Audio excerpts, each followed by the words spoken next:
Hello, welcome to one of the first videos of 2025. This is Ultrascape, which if you've not seen before is a new podcast that I've created. And basically the podcast is all about ultra racing and bike pack racing. And I've basically branded all my race coverage as Ultrascape as well. So this is the Atlas Mountain Race and this is the Ultrascape coverage. So I'm starting with a bit of a rundown of the route. So I raced last year. I'm going back again this year, so there won't be any daily coverage. However, I'm hoping that I can put some pre-race videos and some post-race videos and interviews out, and all my usual stuff, race coverage, bike checks, equipment checks, all that kind of thing. But hopefully this video will be very useful for those of you who are going to take part, or those who are just generally interested and want to put a bit more behind the dot watching experience. So I've got lots of video from last year, and if you want to hear more about the people taking part and a bit more general chat, check out episode 2 of the Ultrascape podcast. So that is available on YouTube as a video with Becky Waters, who is my co-host, and also it's available on as audio only on podcasting platforms such as Apple Podcasts, Spotify's one, and have a listen and see what you think and give us some feedback. So let's get into the Atlas Mountain Race. So let's have a little look at the route, and it's essentially unchanged from last year. But before we go and dig into RideWithGPS, we have a sponsor for the Atlas Mountain Race coverage. That is Enduro Bearings. Now, I've been using Enduro Bearings for over 2 years now. I've used them on a lot of the big races I've done, including last year's Atlas Mountain Race. And I'll be using them again this year. I'll be using their XD15 ceramic bearings, which have a lifetime warranty. Now, I can go into a lot of geeky detail about bearings, which I know a lot of people won't be too interested in. But the reason the XD15s have a lifetime warranty is because they use basically higher quality components or materials, so nitrogen infused stainless steel on the outer bearings, and also they have essentially deeper grooves in the outer bearing, which gives you more space for bigger balls, which makes them last longer, and they can be rounder. So yeah, lots of very geeky stuff, which I shall go into in more detail in some of the bike check videos. And but yeah, good quality products. They've lasted really well, so definitely worth checking those guys out. And thanks for the support for the Atlas Mountain coverage. So let's head back over to RideWithGPS, and the route remains pretty much 99% unchanged from last year. There might be a few tiny little changes, but all in all, certainly for the purposes of this video, it is exactly the same and starts in Marrakesh. So the race starts on the 7th of February at 9 p.m. So that's a night start. The start last year was delayed because of weather. So despite being a primarily desert country, it can indeed rain in Morocco. And when it rains, and all the water just rushes off the mountains all at once and can cause flooding and quite high rivers. And that was the case at the start last year. And basically the start was delayed by almost 48 hours in the end, at least 36. And we had to change some of the routes. So if I'm on RideWithGPS here. So if I go into my heat maps, personal activities, you can see essentially where we went differently last time. So essentially we ended up taking the roads over the first mountains here, which was all a bit of a muddle, to be honest. So we ended up going up here, back round again, missing the start of the off-road sections. And missing the first big pass, Telewit Pass, down to CP1. So it was all a bit of a circus last year. Hopefully this year it will be a little bit more normal. So the rollout at 9 p.m, a night start, or maybe it's 6 p.m, I can't remember. I should probably check that. It might well be 6 p.m, but essentially it's not going to be light for very long. And you're all rolling out. It's the first 30 miles or so are pretty much flat. They're very, very gradually uphill. And generally you're supposed to be self-sufficient and not draft on these routes, but as you can see from that video, it's the first 30k. It's not, I wouldn't say free for all, but it's kind of allowed that you ride in a pack for security as well as anything, because the roads can be chaotic. Generally speaking, it's very safe, but with a group of 200 cyclists, the local police like to kind of escort you. So normally you get to the start of the first climb, which is somewhere up here. I think that video was shot around 20 miles in, around here somewhere. Normally around this turn at about 20 or so miles in, the start is sort of deneutralized as such, and then you end up riding you have to ride at your own pace.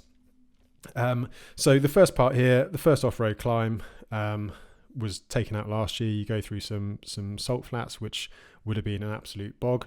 And then last year we ended up dropping back onto the main road and going over the main Tizi and Titchka Pass, just because of the conditions up high. You hit the highest part of the race on the first night. So I suspect most riders, well, the lead riders, will probably get into CP1 around midnight, maybe a bit before, maybe a bit after. Last year it was a bit before midnight, taking the road, but we had all these diversions and stuff, so I suspect there won't be too much time difference. So the race should be on a very similar schedule. So you climb up the first little rolling hills. You're just getting started here. Everyone's going to go too hard. It's almost guaranteed. It always happens. And then you hit the first long climb up to Telowet Pass and drop down the other side. Now, there's not really much technical riding on the on the Silk Road Mountain, on the Atlas Mountain Race. I'm getting ahead of myself there. However, there is some people call it a hiker bike. It is definitely rideable on the descent. I rode it in the 2022 version, but it's quite technical and you'll be getting there in the dark. So caution is probably advised. If you're not a competent mountain biker, then it might well be that you end up hiking quite a lot of it. If you're quite competent, you can ride 100% of it. Some bits you might be a little bit dicey, but it can be, you can gain a lot of time here if you can ride a mountain bike. The climb up to it is very steep as well. When I got here in 2022, I probably caught 10 or 15 people on that climb because they've gone out too hard. So a word of warning, don't go too hard too early. It's very easy to get excited on these things. There's a long way to go. You've got over 800 miles and this is mile 73 is the top and then the most technical descent of the whole race. So take it easy and don't go too hard too early, which most people will ignore, probably myself included. And then you've got CP1. You can get food. There's a restaurant opposite, so you can get loads of. You can get like a tagine. They're very accommodating. They know that the riders are coming, and they plan accordingly. And at the checkpoint, you can buy things like water and snacks. We're talking like biscuits and things like that. Nothing too substantial. So you do want to start with quite a lot of food. The one thing about the Atlas Mountain Race is it's attritional. You'll get very hungry, and you won't get enough calories, and you'll also get very thirsty, and you probably won't get enough water either. But that's part of the race. So take more food than you think. After CP1, so I expect most people will be there in the dark. And then, depending if you sleep, most people in the sort of the front part of the race, I doubt, will sleep and they'll ride through the night that first night. Others may opt to sleep at CP1. But most people will see this section either in the first light or in the morning. And this section here, it's kind of one of the first sort of deserty feeling sections of the race, and that falls. That's this long section here. So you can see from about mile 85 to approximately mile 110 or so, you're going to be on this off-road section. Now, some of it is dirt roads, some of it is rougher. There are a few little bits where you lose the track a bit and you have to be quite careful. And in the dark, it can be quite confusing. I've been there myself. But in the daylight, there's a fairly obvious track. And the key thing is here, keep on the track of your GPS device. Just don't veer off that and you'll be okay. Now, this is a kind of a bit of a key resupply in this area here. So there's a few small towns, but most people won't be able to resupply there because there's not too much there. So you see it's quite a lot of off-road there. One of the key places to resupply is this petrol station after Imazine. It's a 24-hour petrol station, and if we zoom in, so it's a mile 160 or so. You can see my heat map actually from the previous 2 times I've been there. It's a few hundred meters off the route, and you'll see it coming around this corner. So make a mark of this in your GPS or on a bit of paper, or just remember it's there. That's a key resupply, because after that you've got 100 kilometers, 60 miles with nothing, and it gets quite hot by the end of this section. So this is one of the toughest sections, I'd say. Certainly early on, it's one of the bits that makes you start realizing, what's what the Atlas is all about. So you start with the river crossing.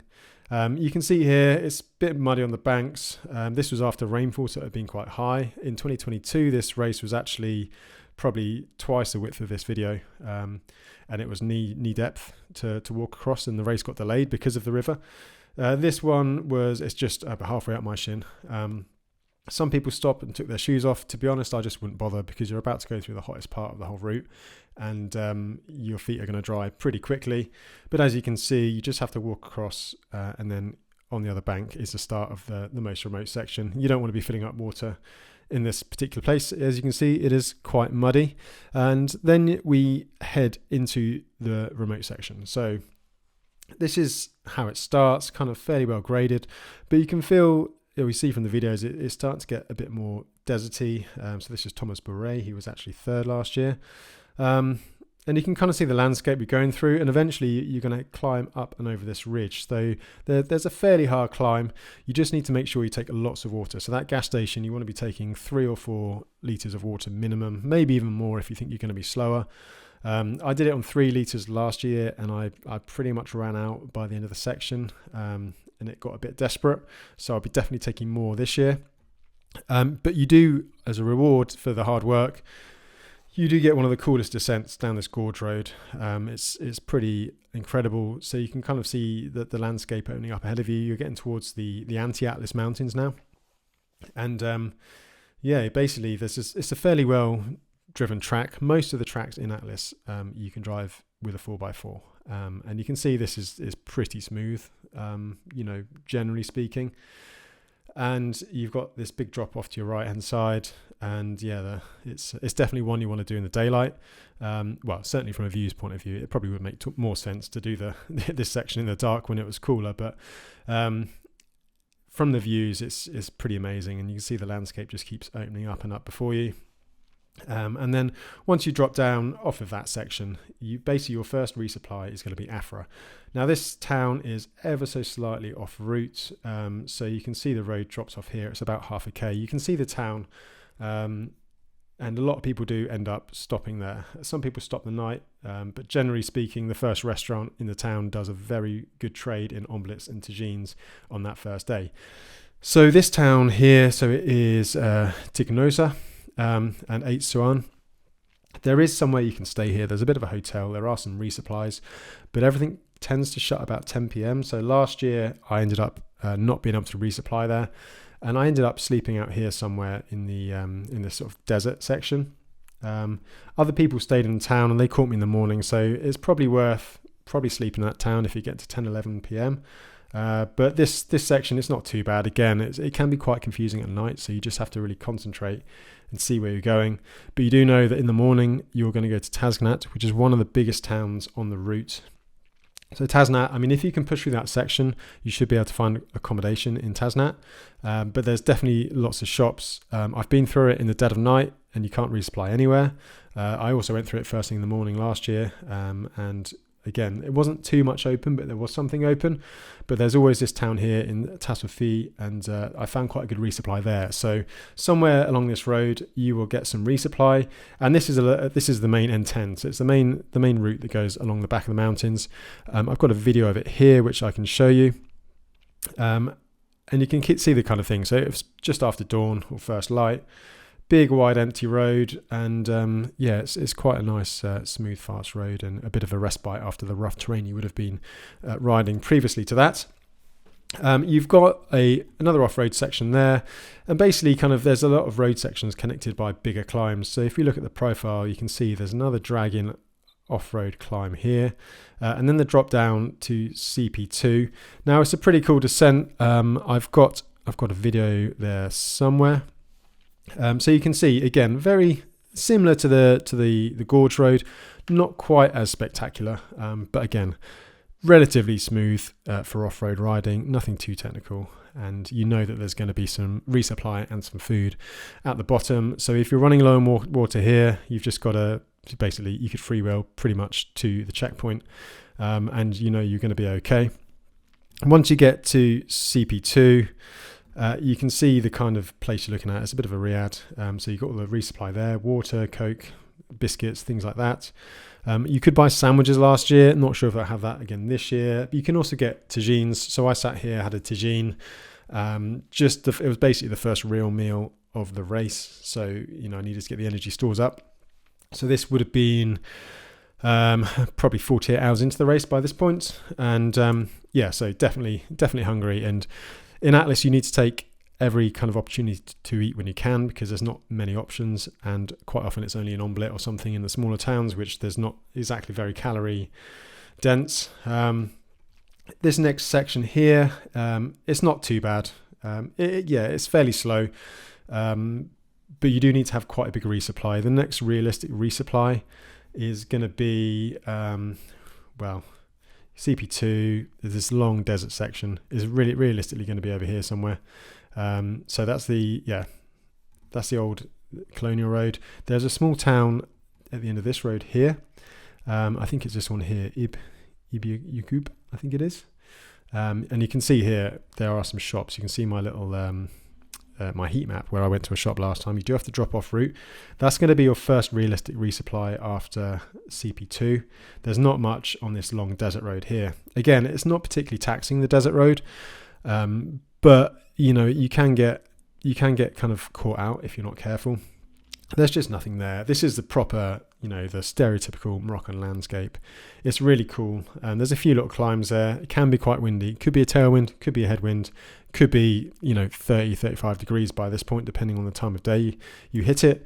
So just, yeah, get loads of water. There's a theme. When you get to a checkpoint, take as much water as you can, take as much food as you can. And that way you'll make your life a lot easier going forward. So the next section, where are we? I've lost where we are now. Tasnat, CP2. So yeah, then we're going over this kind of plateau. So you can resupply here. Again, it depends on the time of day. I resupplied here last year. Again, you can see a little dog leg off the route to get some resupply. You can see there's a little cafe. I think I had an omelette. There's a small town. It's a small town. There's a small shop. You can get water. You can get food as long as you're not there too late. I think 10 p.m. is about the cutoff. This section here is a bit of a plateau. You can see on the climb, or on the profile, there's a steep climb out. So in 2022, I really cracked here. I ended up getting here quite late at night. Ended up sleeping on the top. Got pretty dehydrated and then couldn't resupply in the morning because everything was shut. Last year, I got up and over and managed to resupply here. And again, you've got a key section after this. So the plateau, it's fairly easy riding again. It's a bit rougher than it has been before, but again, you could quite easily drive a 4x4 on it. You've just got to look out for a few little rocks and things. But yeah, I've ridden this in the dark and in the daylight, and it really wasn't too much of an issue. There is a bit of a riverbed on the descent, but again, nothing too tricky. The Atlas isn't too technical in terms of mountain biking. Well, aside from the first descent to CP1, so it shouldn't prove. But certainly by this point, you know, after the first big descent to CP1, there's going to be nothing harder than that on the whole route. So you get past that, and you've basically kind of ticked off a big section. One of the classics, you can see the warning signs here on the RideWithGPS, is the old colonial road. It's just rough. The road is broken. There's some big drops in the road. I don't actually have any video from last year because it was dark. So obviously you wouldn't have seen much. But there's a couple of breaks in the road. And because the road is broken, it was basically blown up, I think by like partisans during the colonial era. So you can't drive, and therefore, because the route can't be driven, it's not as bedded in. So it is a bit rougher. Certainly the bottom section is quite rough. It's a bit better further up, and you will have to get off your bike and hike around the big breaks here. Last year, I slept just below the peak, somewhere up here, which was pretty cool. Just, sleeping at 1700 meters, just looking up at the stars. And again, because I started probably 3 or 4 in the morning, I missed the resupply at Isfahan. And that meant that there was another quite big break. So you needed to carry quite a bit of water. You're always kind of on the limit with water in this race. And this next section, so the warning here, very slow, loose track at the bottom of the canyon. It basically, I can imagine that if it rained very hard, it would basically be one massive river. It's loose at the bottom. Then near the top, you get more of the classic kind of Morroco climb. And as you can see, again, it's easily drivable. But it does get quite steep at the top. And it can get quite hot in the heat of the day. I did this quite early, so it wasn't too bad. But in 2022, it was really, really hot, kind of 30 degrees on a steep climb. And obviously, it gets you extremely hot. After that, there's this. It shows as off-road here. Obviously the checkered part here is off-road on RideWithGPS, but actually it is pretty much just a very good dirt road.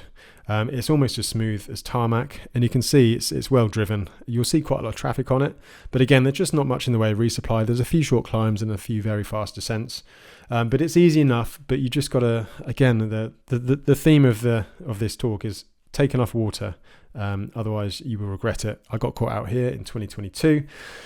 But you can resupply at the end of it. So there's a small shop here in Desert. I resupplied here in 2022.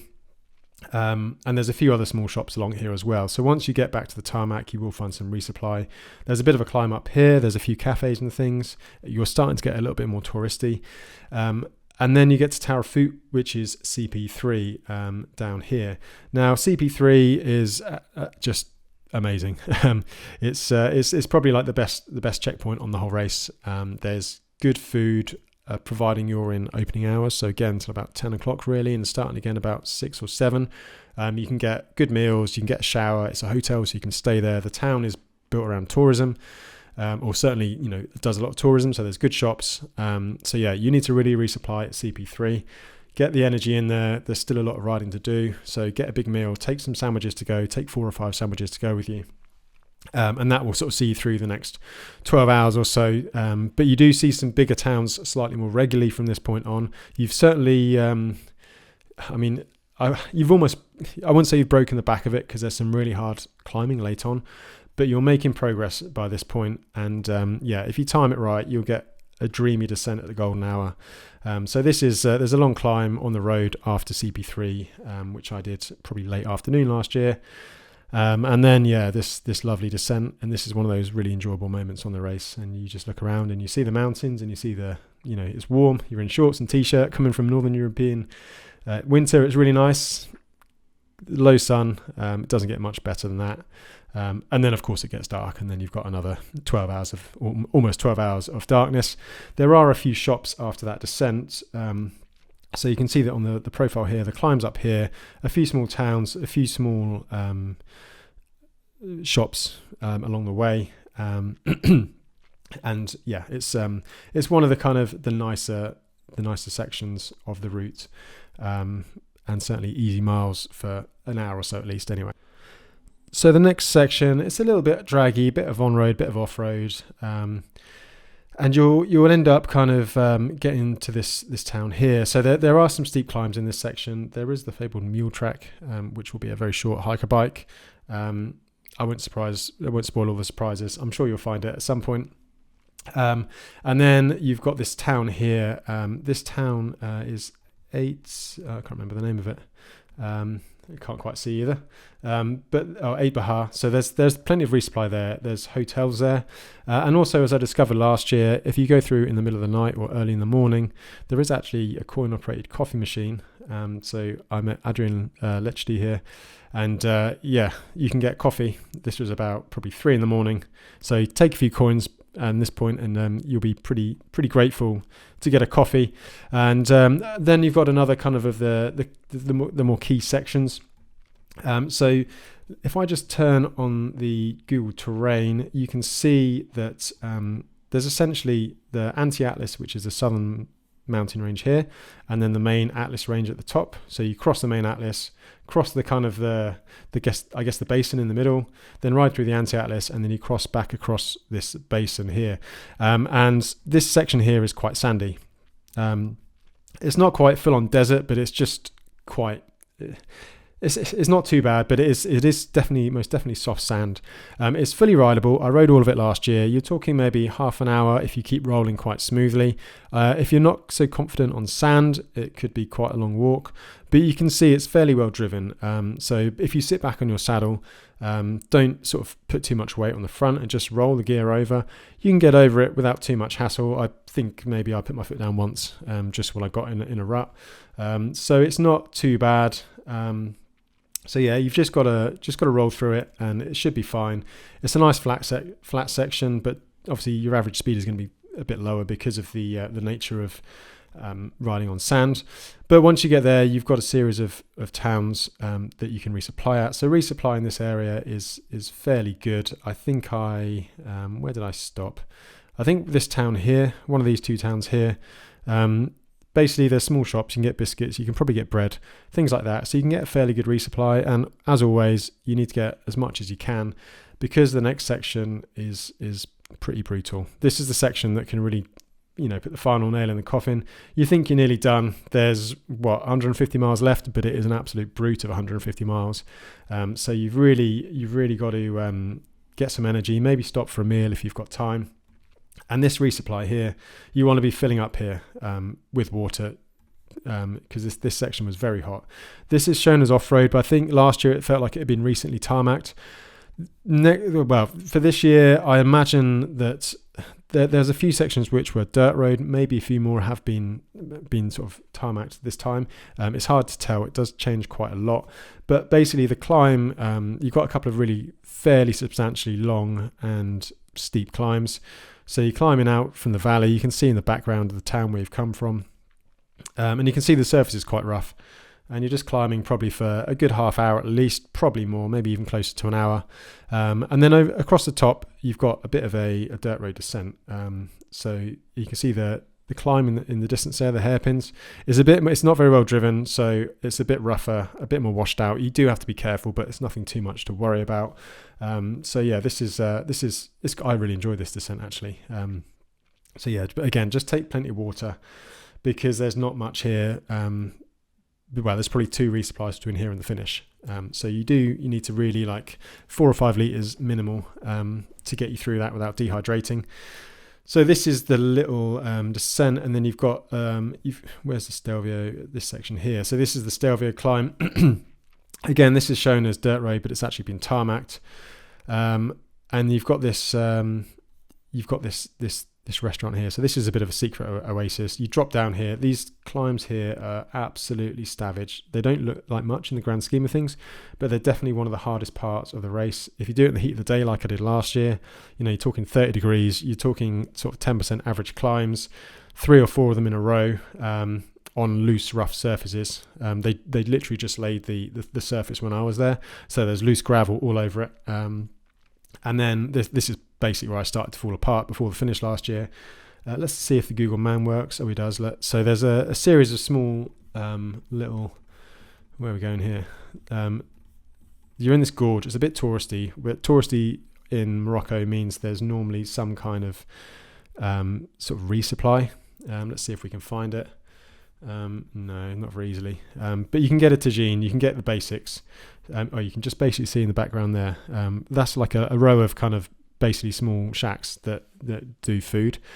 So you can get get omelets. You can get Coke, Fanta, bags of crisps. You can get some fruit, bread, all of those basic resupplies. I mean, you're gonna eat a lot of biscuits if you're riding out this mountain race, and you're gonna eat a lot of bread, and you're gonna eat a lot of omelets. So anything different to that you can find, basically take advantage of it and get it. And then you've got the final long climb. They call it the Stelvio of Morocco. So this is, let's see if we can do a Google Man on it. The Stelvio of Morocco. Maybe you can see it from there. So loads of hairpins. Oh, that's just someone sunbathing. So you can see it's very touristy around here. So the roads are better quality. But you've got a long zigzag climb up here. It looks, in my memory, the climbs before it were much harder than this, mainly because I'd got dehydrated, ran out of food on these climbs, and then by the time I got to the road climb, I had some food, so I was feeling better. So yeah, again, just I can't sort of reiterate it enough. Eat when you can. This is the top of the climb. Again, I've got the golden hour. I love it when you get to the top of a mountain and you've got this, the sun going down, and you're almost done. There's more downhill than uphill by this point, but it's certainly not flat. So just be wary of that. And you're starting to drop back down to the coast. Now, for me, this is basically where the wheels fell off. I got dehydrated. I ran out of water here. There's potentially some small shops in this section, but it's It's on and off road. They're small villages. You really shouldn't rely on it. So again, if you're going to resupply, make sure you do it at this sort of secret oasis place or the petrol station here. I'd almost get enough food to see to the finish here. Then you can top up with water here. You could probably drink out the springs and river here if you needed to. And then you're not realistically going to be able to expect anything until the coast. So once you drop onto the coast, you're on the coast road, and this is a bit of a touristy. This is Imazine, so there'll be stuff open, and there's some fairly decent resupply. By this point, I was on another planet. I got dehydrated. I didn't have enough food, and once you get to that state, it's very hard to come back to. So I got to here. It was dark, probably 8, 9 o'clock at night. I think I rode a couple of hours, and then basically totally blew my doors around here somewhere. Ended up sleeping about 1 a.m, very close to the finish, somewhere up here. I was basically dehydrated, disorientated, and decided I needed to sleep. So I think I slept here, which was maybe 20 miles to the finish, if that, and then woke up and did like an hour and a bit the next morning. So yeah, you just got to be careful, and you can get caught out quite late on the Atlas Mountain Race. I think I lost 2 or 3 places in the final kind of like 4 hours of the race. Once you get here though, it's just a long kind of rolling road. You're done now. The finish is waiting for you. All you've got to do is get there. So yeah, I mean, if you get there in the middle of the night, you're not going to see any resupply. But if you're lucky, you'll hit that coast. You have a big resupply here, and you'll be good to the finish. So yeah, that is my brief. Well, it's not that brief. It's half hour.